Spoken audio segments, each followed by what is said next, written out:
Coming up next on BG24 News. A local officer shot a suspected burglar earlier this week. Now an Ohio crime lab is investigating if it was justified. And police receive countless complaints of loud music late at night.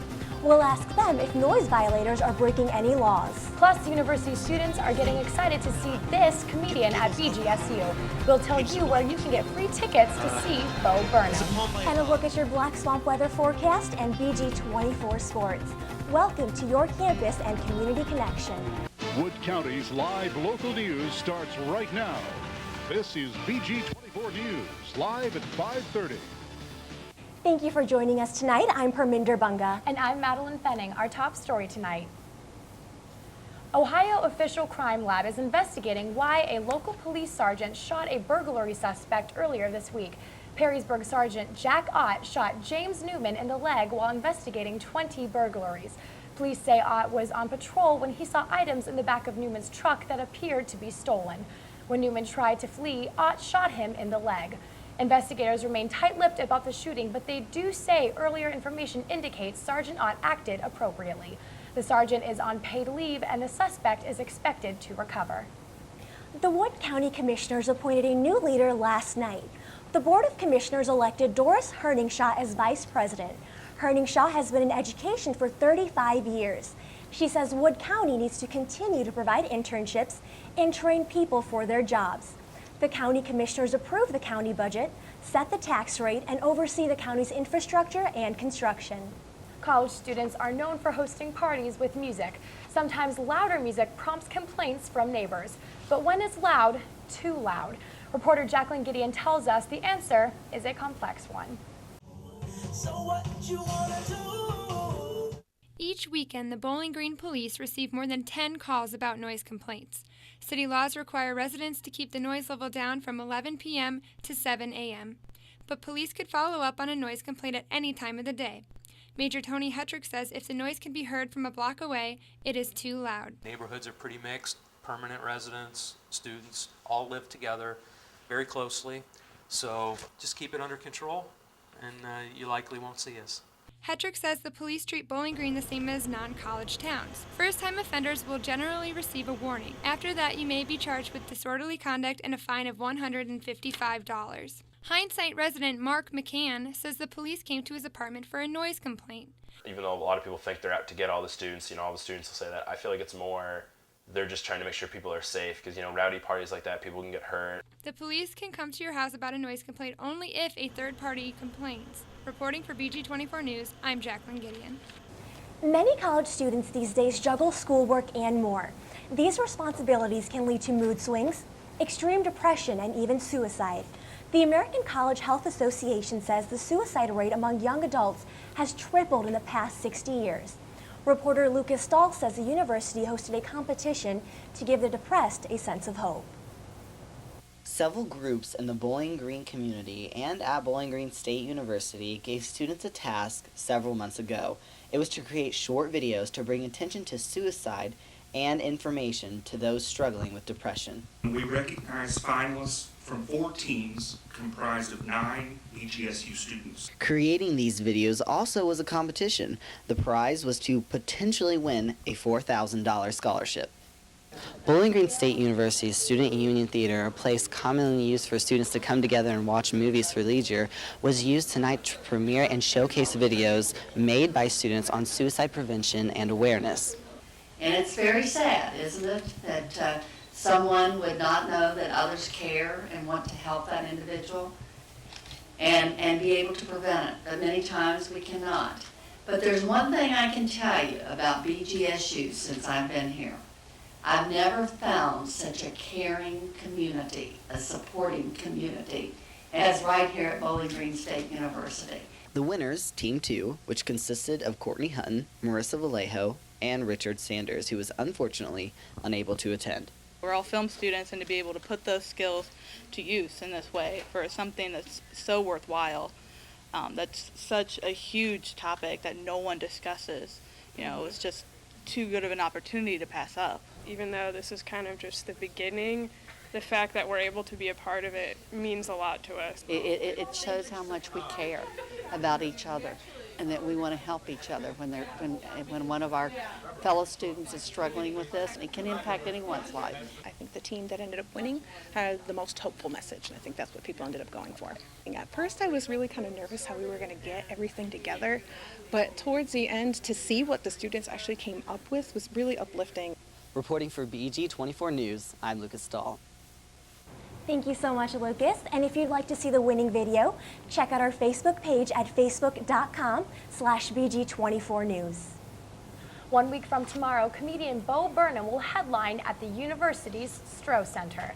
Burnham's visit is part of the University Activities Association's annual LOL with UAO comedy event. Burnham is known for his wide success on YouTube and Comedy Central. He finished #1 in 2011's Comedy Central Stand-Up Showdown. Students say they are excited to see such a funny guy at the university. Students can get free tickets by visiting the Student Union Information Desk. Non-students can get tickets for $5 at the door. I mean, I don't know about you, but I'm going to go see Bo Burnham because I'm a huge fan. Definitely. I'm so excited. And it's free, so absolutely. you can't beat that. Exactly. Definitely. I mean, the tickets like for a comedian like that out of the universities will go for like $50 or $60. Exactly. You know, the fact that we can get it for free is pretty awesome. Very true. And now we are joining with weathercaster Dale Summers to get our current conditions on this last day of January. Dale? Thank you, Madeline. The last day of January will be a chilly one with temperatures in the mid-20 degrees. We will have lots of snow too, so stay tuned and I'll tell you more later. Thanks, Dale. Coming up next. Only a few months until the University Recreation Center gets a huge makeover. We've got an inside look at the changes. Nothing quite divides our country like the contentious issues of abortion. We'll tell you how some local parishioners represented their beliefs in Washington. Stay tuned. BGSU's 34-year-old Student Recreation Center will be renovated this summer for fall 2013. Reporter Gemma Schultz says students are excited about the multi-million-dollar makeover. The Student Recreation Center has always been popular here on BGSU's campus. The high-traffic building will soon be getting a much-needed makeover.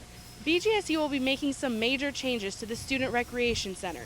They announced that they'll be renovating to better fit the needs of students. The $13.4 million renovation is set to begin this summer of 2013.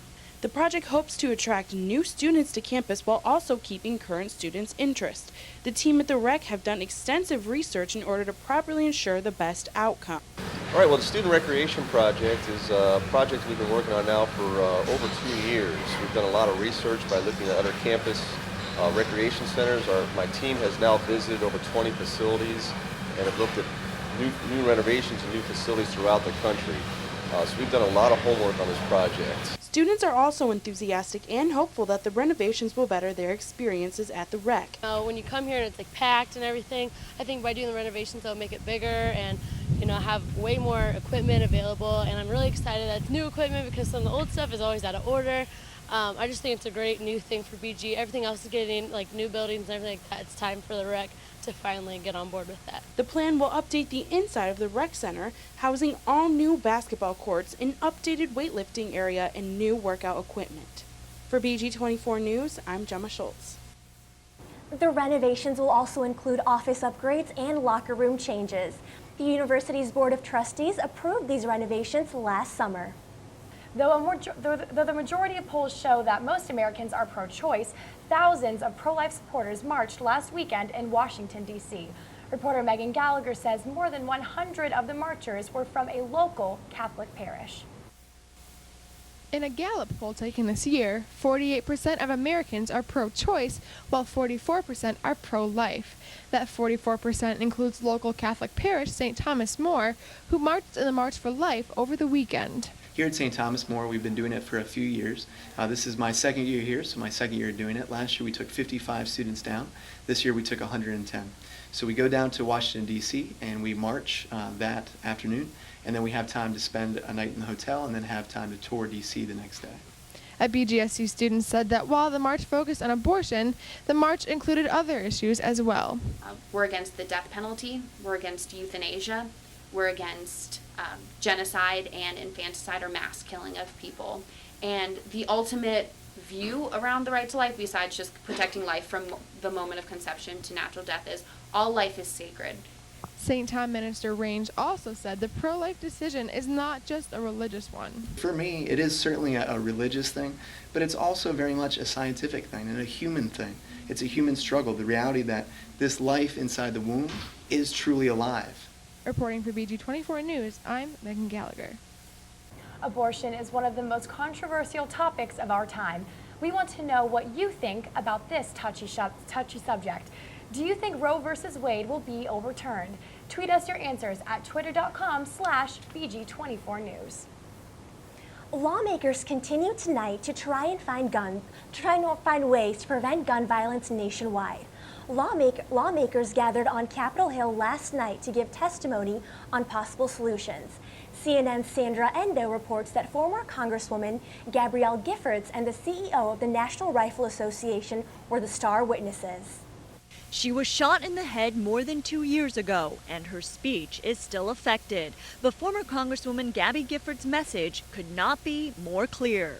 Violence is a big problem.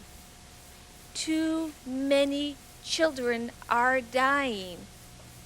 Too many children. We must do something.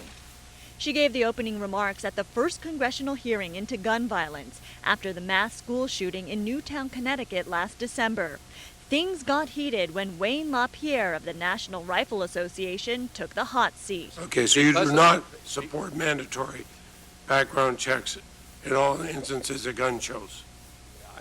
We do not, because the fact is the law right now is a failure the way it's working. The NRA opposes stricter gun control laws, arguing they infringe on the right to bear arms. Instead, it suggests putting armed guards in every school, something critics say doesn't address the problem of gun violence. What do you do about the malls then? What do you do about our movie theaters? What do you do about businesses? We can't have a totally armed society. Some lawmakers want tougher background checks and a crackdown on gun purchases meant for another person. The president's task force against gun violence goes even further, including a ban on semi-automatic rifles and assault-type weapons. In Washington, I'm Sandra Endo. Giffords' husband, Mark Kelly, also spoke at the hearing. He says his wife would not be struggling if there were stronger background checks. LaPierre says background checks don't make sense in the real world. Coming up next. Practice makes perfect. See how a learning community is helping one alumna manage her second language. And as the weekend approaches, we're feeling a huge drop in temperatures. Should you prepare for the continued cold? Weathercaster Dale Summers has your forecast right after the break. Now, Wood County's live local forecast with BG24 Black Swamp weather. Good evening, Wood County. I am Dale Summers here with your weather.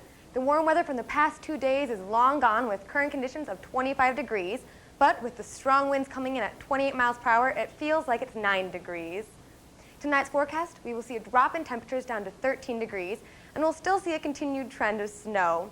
The wind will still be strong at 24 miles per hour, and humidity will be coming in at 53%. Tomorrow's forecast will still be cold with a high of 19 degrees. We will still see some more snow with slightly less strong winds coming in from the west at 18 miles per hour. Tomorrow night's forecast, we will see a drop in temperature down to 13 degrees.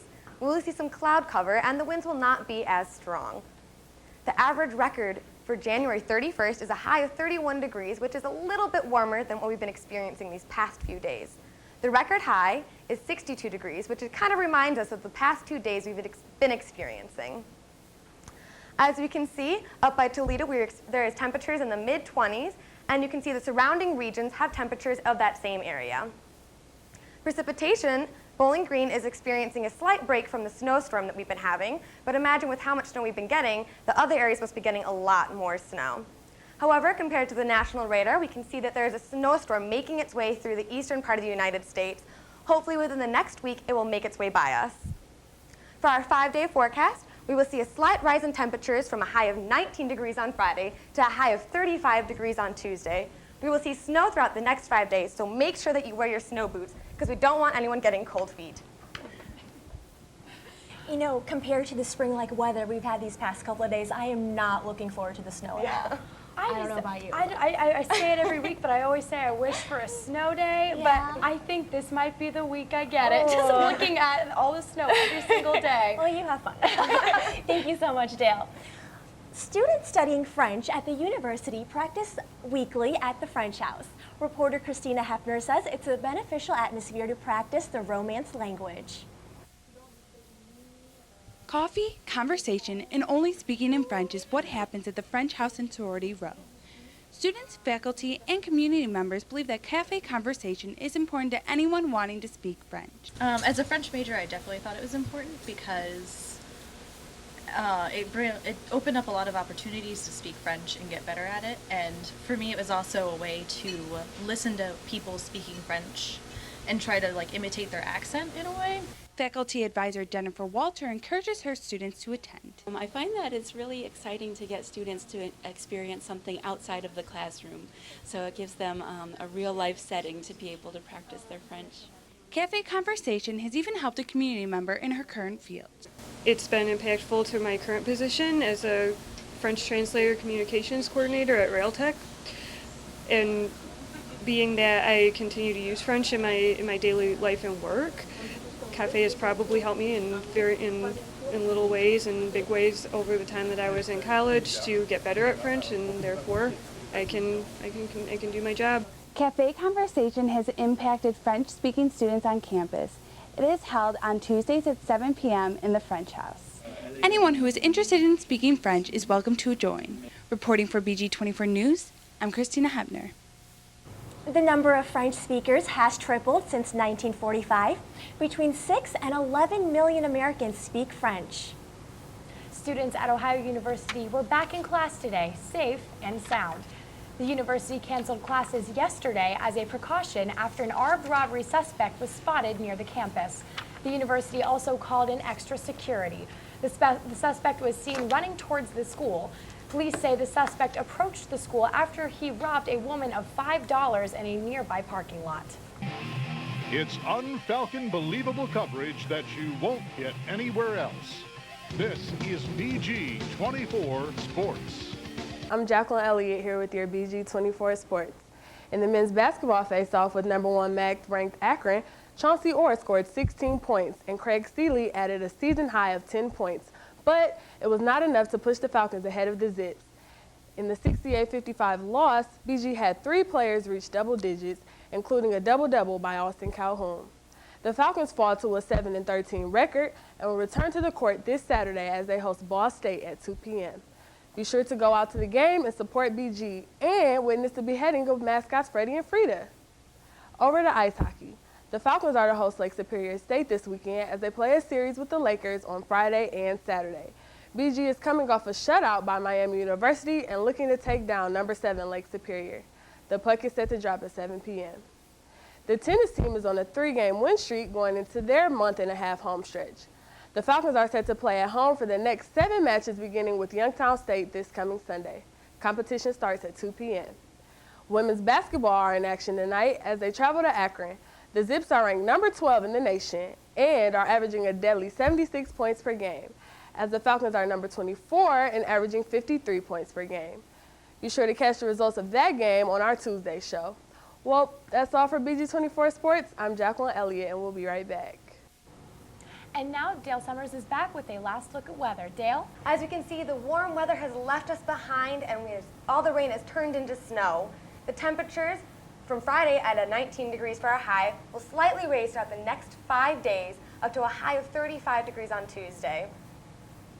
The lows will also be continuing to rise with a low of 13 degrees, on Friday up to a low of 24 degrees on Tuesday. So make sure you bundle up and wear your snow boots. Well, I'm just saying that's Ohio for you. Exactly. The other day, I was So running to true. the store in a T-shirt, Very and now true. it's like we're living in a Hats, snow scarves, globe. gloves. I'm telling you, that's exactly. No, what I noticed yesterday was I went to my first class, earlier in the morning, and I had, I didn't have on a coat, just like a sweater. Yes. And by the end of the day, throughout all my classes, I was just like, it's getting freezing. freezing Yeah, the outside. temperature slowly started to drop, and everyone's like, why is it so cold? I know. Exactly. And everyone's like, this isn't supposed to happen. And I'm just like, can you really expect it to be consistent? It's just... That's just what we're going to have to Looks expect. like I'm staying inside and working on yes. homework the whole weekend. I'm not Won't be going outside. outside much. Definitely. I don't know who's going to play in the snow with me. I guess it's just going to be... We could finally have snow fights, you know, snowball fights. There we go. and stuff. See, we can get something going. Yeah. Who knows? Anyways, for Madeline Fenning, Dale Summers, and Jacqueline Elliott, I'm Parminder Bunga. Thank you so much for watching. If you have comments or story ideas, check out our BG24 News website at bg24news.org. We'll see you next week. Have a safe weekend, everyone.